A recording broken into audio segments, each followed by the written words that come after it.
Hello guys, Radhe Radhe. Welcome in pre selection YouTube channel. Last video में हम लोगों ने पढ़ा था सिमली एंड मेटाफर।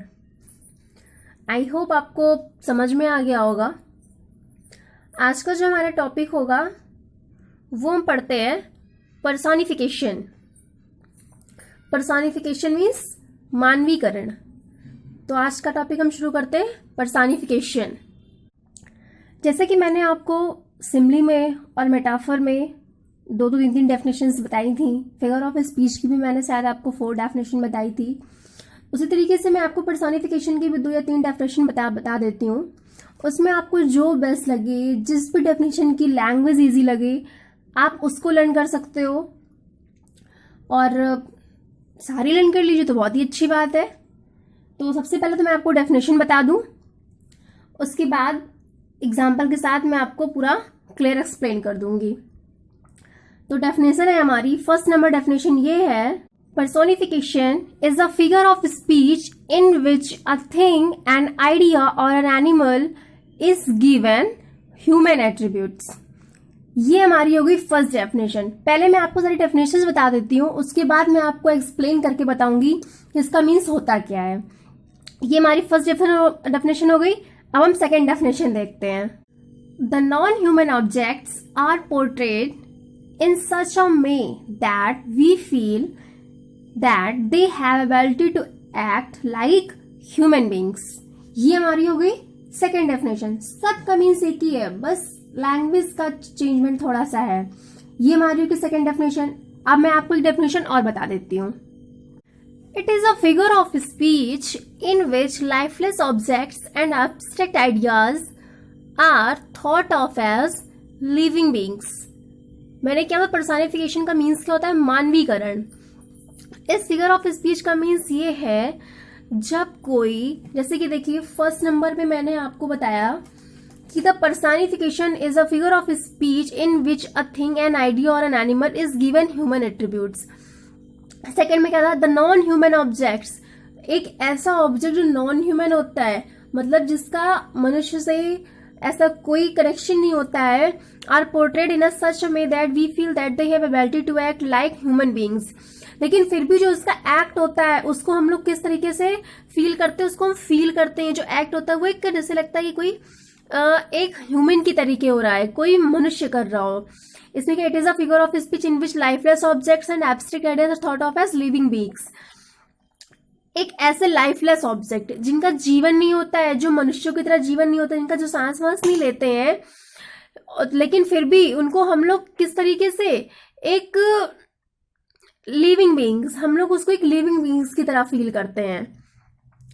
मीन्स हमारा कोई भी ऐसा चीज लाइक, जैसे कि मैं आपको बता दूं कि कोई भी आप नॉन लिविंग थिंग्स ले लीजिए, लाइट है या कुछ भी है। मैं आपको एक्सप्लेनेशन के लिए मैं आपको एग्जांपल बताती हूँ। एग्जांपल में आपको क्लियरली समझ में आ जाएगा।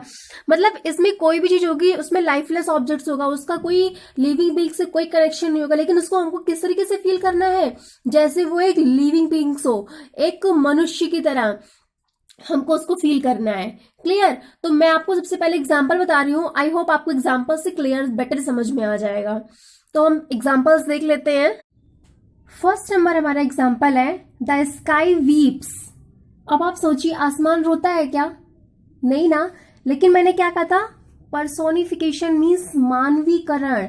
इसमें हमारा लाइफलेस ऑब्जेक्ट्स होगा, लेकिन हमको किस तरीके से फील करना है? एक ह्यूमन बीइंग्स की तरीके, एक लिविंग बीइंग्स के तरीके हमको इसको फील करना है।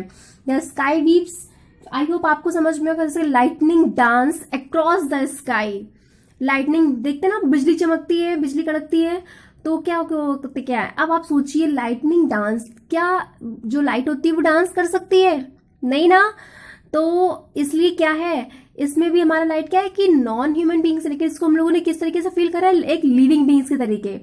The wind howled in the sky, sorry यहाँ पे स्काई नहीं होगा, यहाँ पे आपका नाइट होगा। इसको आप कट करके यहाँ पे नाइट कर लीजिए।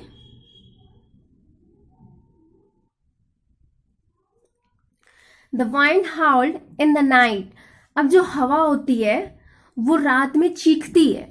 अब आपको लगता है कि हवा भी चीख सकती है। अब आप कहेंगे कि हवा कैसे चीखती है, चीखता तो इंसान है, क्लियर।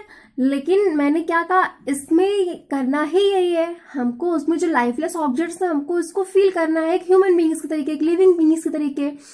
तो दिस मीन्स अब आपको समझ में आ गया होगा, जब भी कोई ऐसी चीज हो, लाइफलेस ऑब्जेक्ट्स हो, एब्स्ट्रैक्ट आइडियाज हो, और उसको हमको किस तरीके से फील करना है, एज अ लिविंग बींग्स, ठीक है।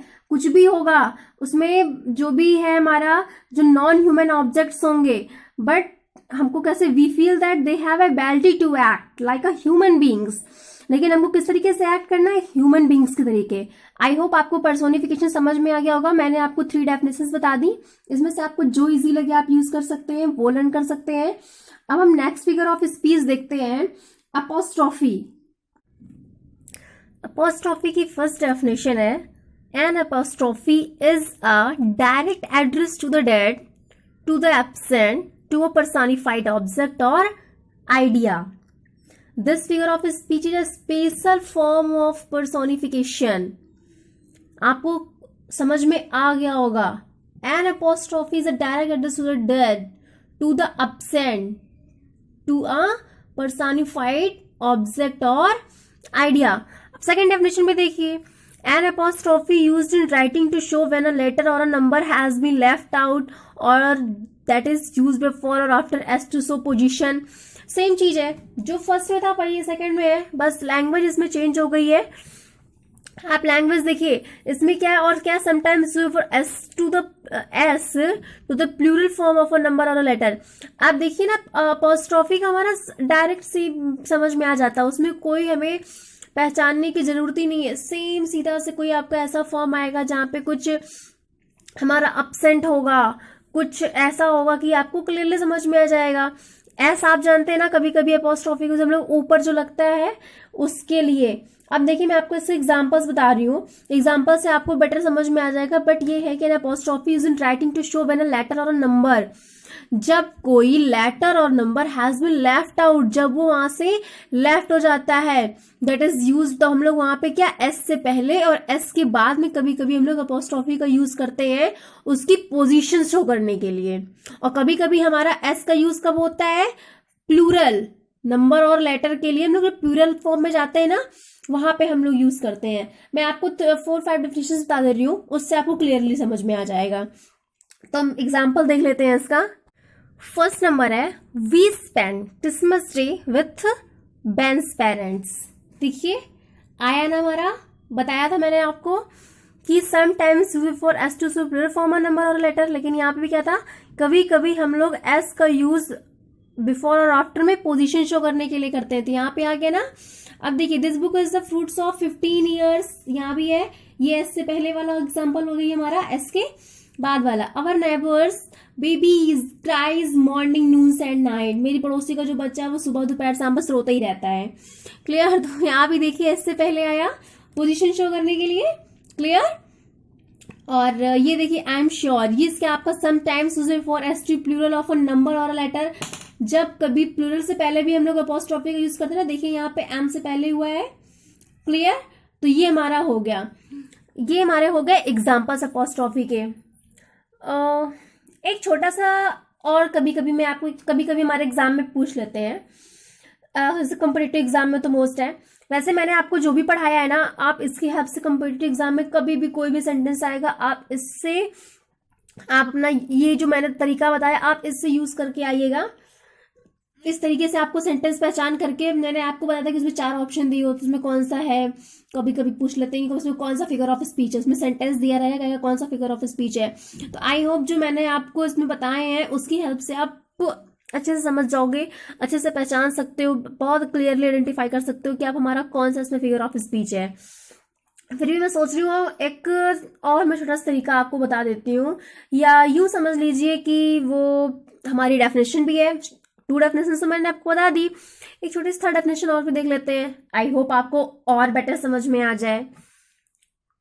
The apostrophe character is a punctuation mark and sometimes a diacritical mark. जो अपोस्ट्रोफी है वो हमारा पंक्चुएशन मार्क भी होता है, आपको पता है, और कभी कभी ये डायक्रिटिकल मार्क भी हो जाता है। In English it is use for 3 purposes. इसका यूज हम लोग इंग्लिश में 3 पर्पज के लिए करते हैं। अब वो 3 पर्पज कौन कौन से हैं मैं आपको बताती हूँ। फर्स्ट नंबर पर्पज है the marking of the omission of 1 और मोर लेटर्स। कभी कभी क्या 1 और मोर लेटर मतलब एक से अधिक लेटर्स के हम लोग ओमिशन के लिए इस मार्क का यूज करते हैं। जैसे लाइक डोंट, ठीक है। अब नॉट है NOT, तो ओ यहाँ पे है ना, ओ का ओमिशन है यहाँ पे, तो हमने वहां पे अपॉस्ट्रोफी लगाई। सेकंड पर्पस क्या है the marking of possessive case of nouns. कभी कभी हम लोग नाउन्स के पॉजेसिव केस के लिए भी इस मार्क का यूज करते हैं। लाइक ईगल्स फीदर, ठीक है, चील के पंख, मंथ्स टाइम, महीने का समय। Clear. The marking of period of individual, ये हमारे 3 पर्पज हो गए। जैसे एग्जांपल हो गया ओ डेथ कम सून, ओ मौत जल्दी आओ। कभी कभी लोग ही फ्रस्ट्रेशन में आकर के बोल देते हैं, तो इस तरीके के भी जब हमारे सेंटेंसेस होते हैं तो वहां भी हमारा फिगर ऑफ स्पीच होता है। आई होप इससे अब आपको हमारा ये जो है अपॉस्ट्रोफी ये वाला और भी बेहतर समझ में आ गया होगा। फिर भी अगर आपको कोई प्रॉब्लम हुई या कुछ समझ में ना आया तो आप कमेंट करके हमें पूछ सकते हैं। और या हाँ, हो सकता है कभी कभी मेरी राइटिंग में भी कुछ आपसे कुछ कंफ्यूजन हो जाती हो आपको समझने में, तो आप बेझिझक विदाउट हेजिटेशन आप कमेंट्स करके पूछिए। मैं कोशिश करूंगी कि आपकी सारी प्रॉब्लम दूर कर सकूं। तो बस ये हमारा हो गया फिगर ऑफ स्पीच जो मैंने आपको आज पढ़ाया, पर्सोनिफिकेशन और अपॉस्ट्रोफी। और नेक्स्ट वीडियो में हम मिलेंगे नेक्स्ट फिगर ऑफ स्पीच के साथ। और अगर इससे पहले वाली वीडियो अगर आपने नहीं भी देखी है तो इसका लिंक मैं डिस्क्रिप्शन बॉक्स में डाल दिया है, आप वहां से जाकर के देख सकते हैं। और अगर आपने अभी तक हमारा चैनल सब्सक्राइब नहीं किया है तो प्लीज़ सब्सक्राइब कर लीजिए ताकि आने वाली सभी वीडियोस की नोटिफिकेशन आपको टाइम टू टाइम मिल जाए। तो फिर बी टेक केयर, मिलते हैं आपसे नेक्स्ट वीडियो में कोई नेक्स्ट फिगर ऑफ स्पीच के साथ। तब तक के लिए गुड बाय, राधे राधे, जय हिंद।